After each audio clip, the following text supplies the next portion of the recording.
America is at a crossroad. Never before have we stumbled so spectacularly on the world stage as we have in recent years. The pandemic has brought many of our biggest issues to light.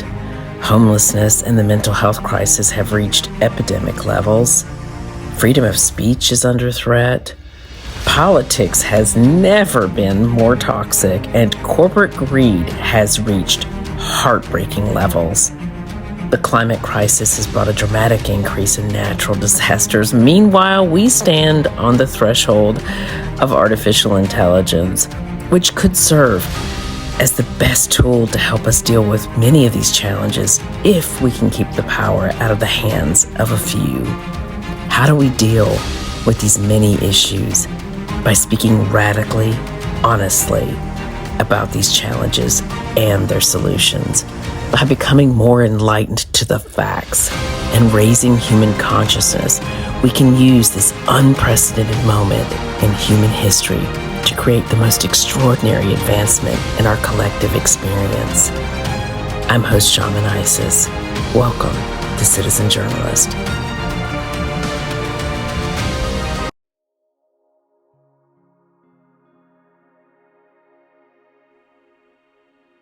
Hi, and welcome to Citizen Journalist. I'm your host, Shaman Isis, and I am super excited about our second episode in our premiere season of Citizen Journalist. And by the way, before I get started, thank you so much to everyone who has commented and reached out to me and sent me great notes about the show and about the first episode. I truly appreciate it.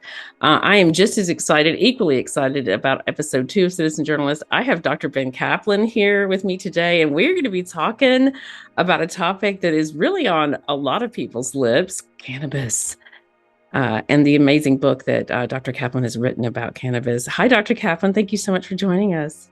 Hi, Shaman. Thanks for having me. I'm really excited to be here. Yeah. So we were talking before I started recording the history, before we get into current times right now and what's going on with bud. I would love to hear a little bit about, first, can you just tell me, how did you get into, before we get to the history of cannabis, how did you get into this? Can I ask? Of course, yeah. So I'm a normal primary care doctor. I'm board certified. I'm licensed. I didn't grow up in some cannabis farm and kind of raise cannabis flames up for everybody. I went to traditional schools, studied hard, was sort of a nerd at heart. But at one point in my primary practice in the suburbs of Boston, patients were telling me that cannabis was helping them.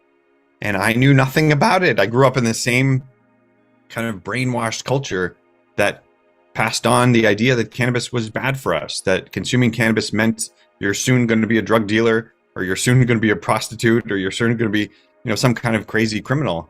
And I was afraid of it. I didn't know anything about it, but I knew to be afraid of it. So I didn't know anything when I was facing these patients, and they were telling me, hey, doc, cannabis is helping my headaches or my back pain or my menstrual cramping, or you know what? These menopause symptoms I'm having are really much better when I'm using cannabis. And I was struck across the table from my patients. I knew nothing about it.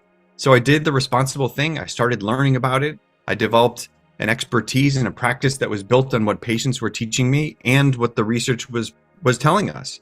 We were talking before, we live in these kind of alternative facts world now where some people say one thing and some people say the opposite thing. And kind of all of us are left in this middle ground to try to understand what's real and what's not. So my hope through this is to develop a sense of what is actually happening, what's true, what's not true. And I'm trying to bring that to the public. That's kind of what I've become as a doctor. Yeah, I love that, because that's what makes you such a perfect guest for Citizen Journalists, because the show really is about, can we just get to the facts so that people can actually be aware of the facts and stay away from the hyperbole and the BS that's being agendized, if you will, by interested parties. So that's very, I love that you did that, because I think a lot of, I think the public in general kind of struggles these days with trusting a lot of doctors because they're not willing to, challenge themselves in that way. And I think that's brilliant that you cared enough about your patients to actually say, there's something, I'm seeing a consistent pattern here. Let me go see what's going on with that. So I'm fascinated by sort of the American history, and you brought that up, and I love that you brought that up because I'm an 80s historian, if you will. I remember the 80s very well, and I remember my sampling cannabis when I was young and not really understanding how it was different than pills, which were really becoming a thing. I remember every mother having Dexedrine in her kitchen drawer, and everyone I knew's mother was taking Dexedrine, which I knew to be at the time, even as a kid. I was like, I'm not sure that's speed. And then I remember marijuana being sort of demonized in the 80s, just say no. And it really was treated as the same. And we can touch on the whole categorization of it and the category it was included in. But I would love it if you could take us back a little bit to kind of like America's history with the Flexner Report and sort of how herbal medicine got pushed to the side. Sure. I mean, the history, of cannabis in the human experiment is age old. I mean, we have archaeological evidence that goes back 12,000 years. Cannabis, up until the last 100 years, has really been a mainstream part of medicine. Tincture of cannabis has always been part of, the human medicine cabinet, as long as we have recorded history. In the United States, we live in this business culture, this capitalist system, where if a company can make profits out of it, if they can block other people from succeeding, they're going to try to do that, and it's in their advantage. It's in their interests to push people down and make themselves succeed. I mean, unfortunately, that's the culture we have. As cannabis, growing from the earth, this plant doesn't have too many lobbyists. When we look to a government that really runs because lobbied interests push the government toward their ideas, cannabis gets left behind. And that's really what's happened as the pharmaceutical industry has grown, as the paper industry, believe it or not. Back in the 30s, William Randolph Hearst owned paper companies that were printed on oak trees. And an invention called the decorticator came about. It looks like one of those old push lawnmowers, and it could chop up hemp and make paper faster than could be made from his oak trees. So he had a business interest to push down that part of the hemp industry and make his media orientations successful. So that happened, and at the time there were other interests that pushed cannabis aside, namely political agendas, social, racist agendas, unfortunately. And we have now an industry that grew up under prohibition. Cannabis was pushed aside for all kinds of business, political, social reasons. And we as a people and doctors as sort of professionals and leaders lost out. We're starting to discover these days that cannabis has a place for helping people, with pain. So think about the opiate epidemic. Yeah. We know that cannabis can help people with viruses. So think about the other epidemic going on, COVID and other viruses, HIV. There's a lot of opportunity where cannabis could have been helpful over the years. But because of the way things are in this country, it's been pushed down. Well, that's interesting. For our listeners, in America in particular, we, and you bring up some of the most powerful businessmen really kind of being able to create this country that they wanted the way they wanted it. And one of the ways in which that was done was by the Flexner Report, which I believe was financed by Rockefeller. The Flexner Report, which was full of let's just call it fluff, demonizing any means of doing medicine that was not based on what they labeled science and real medicine.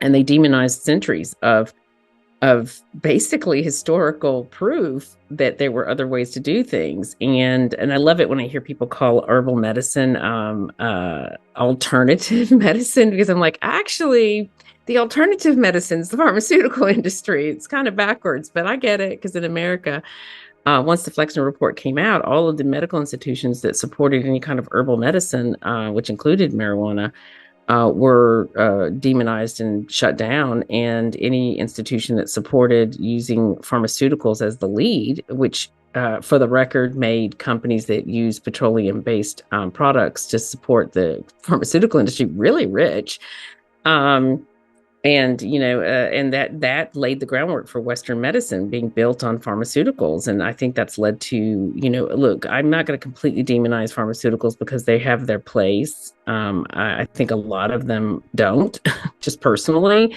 But it did lead to a lot of issues in America that we've actually carried on to abroad, including serious addiction issues. And I don't really see the same addiction problems from people I've known that smoked for years. No, Anyway, exactly. for our listeners, I just wanted to give them a little bit of that background. And so when did that ship start turning? Um, When I think it has always been floating, and even these days, as listeners think about their perceptions of cannabis, ideas like, "Oh, there's not enough research," come to mind. We've all been, fed these ideas, and doctors especially will tell you, "Well, it's not randomized controlled trials. There's not enough data that supports those."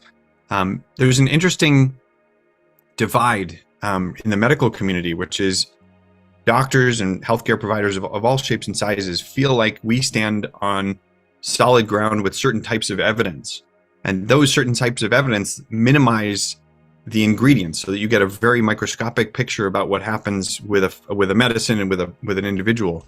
And the field of medicine and pharma extrapolates. They take mathematical statistical extrapolation from one study or group of studies to determine what happens to individuals at a grand scale. But the problem with that formula is the stuff which you extrapolate from those individual studies never applies to one person in front of you. That we average these studies because we're trying to say that a medicine is safe or that the medicine is effective for doing a certain task, but it doesn't apply to the individual in front of you. The individual in front of you might have diabetes, they might be great exercisers or terrible exercisers, and those things impact how medicine works for that individual. So when you turn to plant medicine, plant medicine is like exercise or like nutrition or like sleep. We're all a little bit different. Those things apply to each of us differently, and those have a big impact in how your life goes, how your health and wellness is. So it's not just what does one medicine do for everybody. It's how is this, sort of system of operating working for one individual who's unique. It's definitely a diverse tool that can be utilized for so many different things, at least from what I've seen.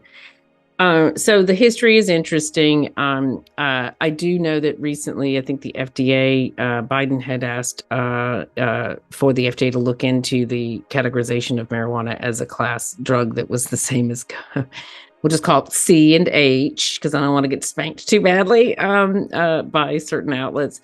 And the FDA came back in January of 2024. I think it was January 2024 for those of you who are listening to this in 2027, and said that marijuana was not, as far as they could see, should have never been classified the way that it was classified, but basically saying it should have never been demonized and put into a class that scared, I know my generation was absolutely terrified of it because we were told, just say no, it's demonic. And so do you have any thoughts on that, shift? I mean, that is the political discussion of the day, we're talking about. And it's the Health and Human Services Department has recommended to the DEA that cannabis be rescheduled from Schedule 1, which means it has zero medical applications, no medical value, only potential risk, to Schedule 3, which has some medical value. And the HHS has said and publicized just this week their documentation showing that there is medical value. The truth is, just like the history discussion, the scheduling system is not scientific. It's a political system. And the existing structure is a little bit silly. The idea right now, the current law, is that cannabis is worse than fentanyl, which is Schedule 2, or cocaine, which is Schedule 2. And the idea that cannabis could be on par with ketamine or steroids still seems a little bit harsh. So there's players on both sides of this discussion that say, oh, cannabis should be totally free. It should be free for all. There are other people that say, well, it should be regulated in some degrees. We don't want our children consuming this stuff. So the discussion is very much live. I think it's not just what the people want. The U.S. government has treaties with other countries that bind what we can do with certain medicines, certain drugs. And cannabis has been treated as a drug, so our hands are not totally free in terms of our government. But there's no question that the American people have spoken that, over 90% of people want cannabis to be accessible to anybody who wants it for medicinal reasons. Most people out there, I think the numbers are 60 to 70% of people want it to be available for a free adult. If they want to make a decision, they should be able to do what they want with their body. Most people don't want the government regulating their choices. But it's still up in the air. It's a very hot topic these days. Well, I think that goes back to what you were talking about with lobbying. When you really start to go down the rabbit holes of how, particularly in America, how our world works, and you understand how much of this is about money and it's about who's controlling our politicians. It's just my personal opinion. When you look at how many of our politicians are financed by big pharma, you understand why there's been such a fight for such a long time to reclassify it and allow people to utilize it as a shaman. I really believe in plant medicine, holistic medicine, and it's insane to me that we're still having. I remember, and I talk about this in my book, in the 80s, thinking to myself, well, this isn't, I don't know any kids who get beaten by a stoned parent, but I know plenty that get beaten by a drunk one. And I remember thinking to myself, and I used to tell people, I was like, well, no, by 2000, we'll be done being led around by the nose. I mean, I kept saying that. You thought the same thing too? Yeah. Right. Yeah, no, it's silly. Yeah, I thought by 2000, I was like, oh God, by 2000, we won't be that dated. And here, there we were, even 10 years ago. I was like, I can't even believe that we're still, but that's the financial interests.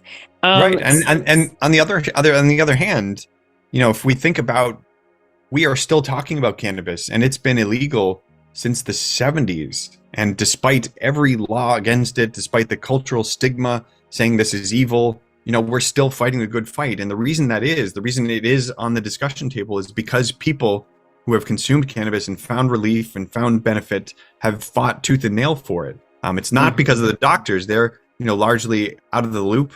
It's not because of the researchers, because they're a little bit powerless. As much as they're trying to push out evidence that shows cannabis is helpful, they're being pushed into the bottom drawer.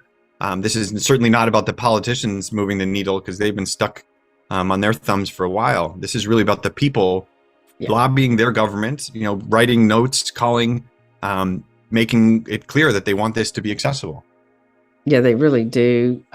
Before you and I started filming, I shared my personal story, and I'm very open. I've written not one but two books sharing my personal journey to consciousness, and I thought I would share that with the audience, that you could comment on kind of the challenges around that and the beauty of that situation. So I grew up quite traumatically in an orphanage and on the run from human traffickers, and I kept that very quiet for a really long time. I even used aliases for years, and then eventually I was hiding from my own secrets because I didn't know how to even begin to speak about the things that I had experienced and hadn't told anyone. And when I finally realized that I was never going to heal if I allowed my secrets to keep me sick, I made a decision to finally speak. When I say I've never told anybody almost anything, I really hadn't. So it was very trauma-inducing for me to speak about these things. And I went and got my medical marijuana card. And I remember the conversation because he asked me, what were my needs? And I've had multiple, I've like 10 car accidents, several motorcycle accidents. Like I had more than enough like physical reasons, but I was like, well, and I kind of said it to him, and I remember him looking at me, he's like, well, we can't put that one down. And I was like, okay, so basically we're going to stick with one of the many items on my list that I already have as my valid reasons for having a card. And that experience with bud, weed, whatever you want to call it, was instrumental in helping me through particularly the first 6 months of speaking for the first time about the experiences that I had, and finally getting all of that toxic, shame out of myself and out there. And so I think it's an incredibly powerful tool that can help a lot of people. What are your thoughts on that experience? Yeah, I mean, I'm so glad that you're confident and able to share that with the world, because I think so many other people are in similar predicaments. They're dealing with, maybe not trauma, but maybe terrible stress, or maybe difficult sleeping, or terrible pain, and they don't know what to do. They're approaching their clinicians, they're healthcare providers, and they're not interested in the same pills over and over. The system that's supposed to help them is failing them. Cannabis has been miraculous for a lot of the patients I've seen. I've had the privilege of overseeing hundreds of thousands of people as a leader in my industry, but personally, I've seen almost 20,000 people with a journey similar to yours, where they didn't know anything about cannabis. They gave it a try, and through guidance, through someone learning about them individually and helping guide them with specific products, and through failures. Not everybody gets it right. Just like anything, we have to learn what works and what doesn't on any given day. And through that guidance, I've seen results that are just astounding.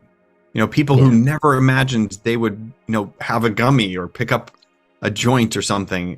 Those people, they report their lives being totally changed. Mm-hmm. And, here I am, like this crazy doctor working on the outside of normal medicine, and I'm hearing these transformative experiences. How do I scream that information? How do I get that out to the mountaintops? I see, one person at a time, and I can help one person, kind of change their life. But that's where my book came from. I wanted to have this open to people so they could read it, so they could check my information, look at the facts that I'm learning from and hear the stories that I'm hearing from my patients. That was the whole story of my book. I'm seeing an industry grow up and make a lot of mistakes. There's plenty of nutty actors out there who are just trying to make money. There are other actors who are really trying to succeed and help people. And I'm starting to get a sense of who's who. And I want to share that information. That's really what the Doctor Approved Cannabis Handbook is about. Half of my book is about the individual stories and the individual illnesses. So there's a sleep section, a headache section, a mental health, etc. But half of the book is also, how does this stuff fit in traditional medicine? How do I know what a dose is, or what I'm going to need, or how do I change that if it's not working out? The sort of how-to. You can probably tell us, your experience getting a medical card is often very plastic. You're dealing with a commercial system. Right? Yeah. It was there was no like, should you get some therapy? That was not part of the conversation. Right. No, that's what I saw kind of early on, that the doctors that I was supervising kind of were checked out. Like they'd either burned out of their old career, or they didn't know very much. They weren't challenging themselves to learn more and learn from patients. So I'm trying to create a different model where this is treated as a regular specialty, that this is a very powerful actor in people's lives. And how do we help people understand how it's good for them individually? And that takes work. That takes, real clinical practice. It really does. I was fortunate that I was very self-aware for somebody who was very closed up, but I really do give it a lot of credit, that and the people who stepped in when I finally started to go, I need help. I need support. I don't know how to deal with the situation. I had some incredible people come into my life and genuinely help me move through everything and help me blossom and move up the consciousness scale. But I do believe that it was that card and that ability to go to the store and test things out and find what worked for me.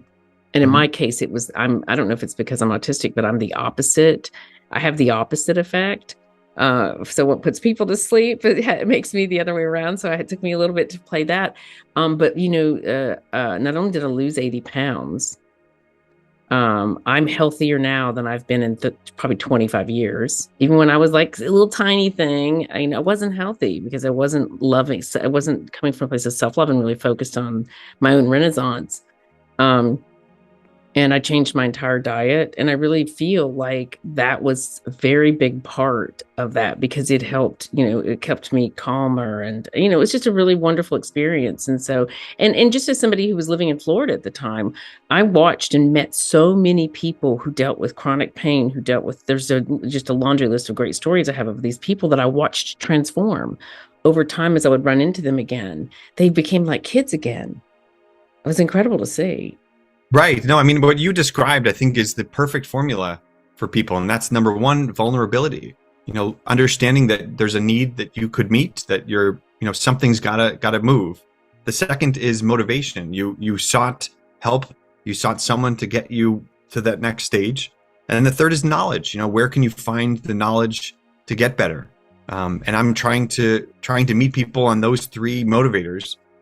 You're a success story, I think, because you took the initiative and you had the wherewithal to understand what you needed and the motivation to do it.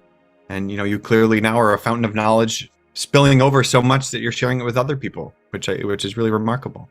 Yeah, it's been great. Writing about it has been really cathartic. Your book is called The Doctor's Approved Handbook. Right, Yep, making sure I say the it correctly. doctor approved cannabis handbook. It That's has it. a Yeah. long it has a long subtitle too, which is reverse disease, treat pain, and enhance your wellness with medical marijuana and CBD. Mhm. The long title is really just to capture a lot of eyes for people that are looking up different parts of this, because as you alluded to, eloquently before, cannabis has a lot of different names. People don't understand all the nuances of it. And that's the point of this book, is to bring all of those different kinds of people together with one voice and help them understand how this stuff is, how it works, where it is in our culture, how it fits into their lives. I'm trying to bring it all home. The book is written for everybody to read, not just fancy language, not just doctors. Yeah. Everything is simplified. There are charts and diagrams. It's not meant to be necessarily read cover to cover. It's snackable. So someone who wants to read about boiling points and how they can start heating up cannabis and avoid the toxins of smoking can do that easily. Mhm. For someone else who's interested in edibles and they don't want to consume a lot, maybe they don't want to be high ever, how do you do that? So that takes knowing the industry, it takes knowing the products, it takes the ability to help guide someone with step A to step B. And that's what this book is all about. I love that. I think that's incredible. It's so nice to see, I'm in New York now and it's just out. It's very open in New York, and it's wonderful to see that we've evolved to a place. I don't think the political systems and the lobbyists can hold it back at this point. It's moving forward. Where do you see? But before I keep going, where can people get your book? So it's no, thank you. It's everywhere books are sold. So Amazon, of course, number one on most people's list. Ben Bella Books is the publisher. Penguin Random House is the distributor. So this is going on bookstore shelves across North America. If people want to reach me directly, my website, Kaplan Cannabis, so CAPLAN Cannabis, CANNABIS.com. When in doubt, my name, BenjaminKaplan.com. Any of these places will have the book. The book doesn't have diagrams and pictures. So that website I quoted, kaplancannabis.com, actually is full of free pictures and free education about the book and from topics within the book. So that's a really handy resource for everybody who's wanting to learn more but doesn't want to pay for a book. Yeah. That's awesome. Where do you see things like in the just sort of the short-term future and then the long-term future? I'm curious. Yeah. No, that's a great question. I think I've witnessed the industry shift by leaps and bounds in the last 10 years. 10 years ago, nobody would talk about it openly. Oh, you're interested in cannabis? Who would do something like that? We were all kind of stigmatized. I watched that change where I was hearing from doctors, instead of saying, no, don't do that, they were saying, look, I don't know, maybe ask someone else or maybe do a Google search. And that's shifted even in the last 3 years to doctors reaching out to me, and patients are getting a first referral here. I have patients who have, believe it or not, breathing troubles, and how do they find cannabis helpful? Side note, they don't smoke. There are plenty of ways to consume cannabis that are not smoking. Other specialists are reaching out. I have an orthopedic surgeon who always refers patients to me because their patients are getting better with cannabis. They can avoid opiates. They can avoid, long-term medicines. They have more choices in cannabis that are empowering. We live in a culture now where you get to be the boss of your own body. It's not just about, which doctor you saw and hopefully you get the right prescription or the right situation. You get to decide what works better for you. And I think we all want that. Yeah, we do. Sort of a signature of Citizen Journalist is to kind of highlight the biggest challenge with the solution. What do you see as the biggest challenge currently in the industry, and the solution or the way forward with that? Yeah. I think the biggest problem is knowledge, that there's a huge knowledge gap for the healthcare community, for the medical insurance community, for the individuals out there. People hear good stories. They know that, oh, a friend of mine got some good result out of cannabis, and someone else I know is taking CBD and that's working for them. Oh, and I heard Sally's dog is taking CBD and I think that's working for them. But they don't know which website they bought that from, or which products are going to work, or which products are going to make me high. And many people, hey, I don't want to be high, or I don't want to test positive on a drug test. What do I do with all this stuff? There's a lot of questions out there. And those are the questions I'm trying to help people with. That's what my clinical practice is for. That's what this book is for. I work with another company called EO Care that's guiding people and businesses with how to deal with this. Like, I'm trying to put myself out there in a way that's educating. So I think knowledge is the biggest resource gap. And I think in the long term, that's always going to be a struggle. We all hear, oh, there's not enough research. And I think on the one hand, that's not true, that there's plenty of research out there, just doctors aren't reading it and they're not sharing it. But B, there's never going to be enough research, because science is about learning. And we always question what we know. We challenge existing status quo and the norms in our understanding. We're trying to grow as a culture. And ironically, cannabis, as we were talking about before, is the oldest medicine, but I think it's also going to be a part of the future. We're watching around us psychedelics come up, and people know about ketamine, and they're hearing about LSD and MDMA, and all of these things I think are going to be part of the future medicine. Yeah, no, absolutely. It's wonderful to see the world open up. As somebody who I talk about addiction, I definitely had struggles with that throughout my life. It's something that runs in my family, and I think that a lot of that has to do with, I think our prisons are honestly filled with people who have unhealed trauma.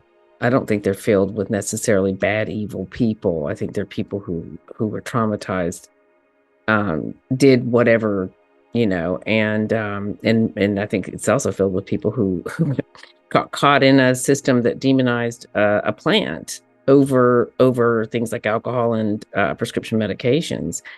And it's just interesting to see us finally get to that place where we're healing from that, we're learning, and we're seeing it as something that's going to be a part of the medical world in the future. I mean, it's already become such a huge part of it, but I love the work that you're doing. I think it's so important. Education is such a big deal. And not only are you educating other doctors and the public, but the industry itself. That's incredible. Trying to. I mean, you're right. I think the system has been pretty messed up. We have right now prison systems that bias who they take on as prisoners based on the shade of their skin, and it's crazy. And I think we have this baggage from our past as a culture that we need to learn from. We need to change. And like anything, it has to come from the people. So people have to stand up and sort of vote with their feet, learn more, express to their doctors that they do want their doctors to know about what they find helpful. And most people these days are finding cannabis helpful. They prefer it to pharmaceutical medicines. Believe it or not, if cannabis were a medicine, it would be the number 2 medicine on earth behind Humira. It is a massive part of the human experience. It's different for everybody, but it is no less fundamental to what it means to be a human in this culture, in this society, that people want their cannabis. They want it to be available. Some people want to do it for fun because it makes them feel good in a stressful world. Some people do it because, they have trauma or they have pain and they want to have a better choice for that. Everybody's a little bit different, but we all have to come together to change the system that's just old and needs revamping. I love that. I think one of the gifts of the closures, which didn't feel like a gift when it was first going on, but I think we always have to look at what happens in our lives as an opportunity to grow. And I've watched this, I've felt it in the collective consciousness, the number of people on the planet that are willing to have the hard conversations, to have the honest conversations, and to have their voice be heard has increased exponentially. And that really is the beginning of the seismic change that we're going to see. And we need it because it's AI, and I talk about this a lot. It probably sounds crazy to some people who aren't that familiar with AI, but as AI is really entering our world, we need as many people as possible who are willing to have the hard conversations and to address issues, because it can be a very transformative future for us, where people can have the medicine that they need without being guilt tripped or mistreated, and that they can heal from whatever that is, and that we can implement what is going to be one of the most, it's the new industrial revolution. I think everybody knows that. we can have enough people who are in consciousness and willing to push the conversation that needs to take place instead of allowing the big corporations and politicians to make decisions for us that oftentimes turn around and burn us. Yeah, with respect to AI and where the rubber meets the road, the current AI large language models take information that they gather from all over the world, and they're not really looking at whether it's good information or not good information. It's all information. I have helped build my own large language model, which is taking good cannabis research, clinical experience that I'm filtering and surveying, and bringing that to bear for patients. One of the things that I've done on my career is build the world's largest library of cannabis publications. Oh, wow, and that's incredible. I put it online for free in a huge Google Drive. But who's reading scientific journals? Very few people, and most people don't understand it. So I created a large language model, a big librarian that lets people ask a chatbot, how is this cannabis right for me? Or what would work for me in cannabis? And the chatbot will look at the library, understand the literature, and then translate an answer in plain English. And the idea there is the information they're getting is not, some hick in a mountaintop writing on his computer, or not someone who hates cannabis because something bad happened to them once. This is randomized controlled trial data. This is good data. This is clinical information, all abstracted to answer someone's real question. That's incredible. I love how this whole interview ended in some surprise thing about you that I did not know. I think that's amazing. I talk a lot about AI. I do sometimes workshops to help people really understand how it can be an incredible tool. And it's amazing to me that you've already, of course, you're ahead of you wrote a book, an incredible book on a handbook on cannabis. So why would it surprise me that you've already got large language models in AI on it? I think that's amazing. And I just know someone's going to see this and now be in contact with you to see if they can tap into that resource. Yeah, for anybody out there who's interested in connecting, I'm all over social media. At Twitter, I'm at Dr. Caplan. That's DrCaplan. On Instagram, I'm at Dr. Benjamin Caplan. So Dr. Benjamin Caplan. If you forget all that, benjamincaplan.com is the fastest way to get me. That's Benjamin and Caplan. I'm thrilled to meet anybody who has questions or wants to share their story. I'm happy to help you individually. It's not hard to reach me. Just reach out. I love that. Thank you so much, Dr. Caplan, for coming on and sharing your incredible knowledge and your book. Again, benjamincaplan, That's really the main resource, but he's Dr. Kaplan's on all the major social media platforms, and I think he's going to be continue to blaze a trail right through this important issue. Thank you so much for joining us for episode 2 of Citizen Journalist, where we talked about the past, present, and future of cannabis in the holistic and medicinal sense and its sort of future, particularly here in America. I hope you guys enjoyed that. If you are, let me grab my book before I forget. Where is my book? Is a question. Oh, that's me making a lot of noise. If you have not already heard about my book, Memory Mansion, you guys go check it out. Of course, it's going to blur. Memory Mansion comes out officially February 3rd of 2024, but it's available worldwide.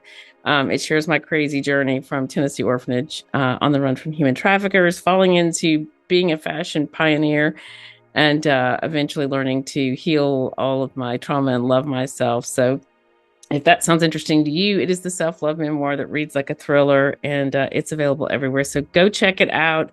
And of course, it's going to keep blurring the cover. For those of you who are listening, you have to go check my book out, because the cover of my book is actually the coolest part, I think. It speaks to the moment in which I opened Memory Mansion and finally began to speak my truth. Everyone should be shameless, because our secrets keep us sick. So if that sounds good to you, go check it out online. It's available everywhere. And you can certainly learn more about my work at shamanisis.com.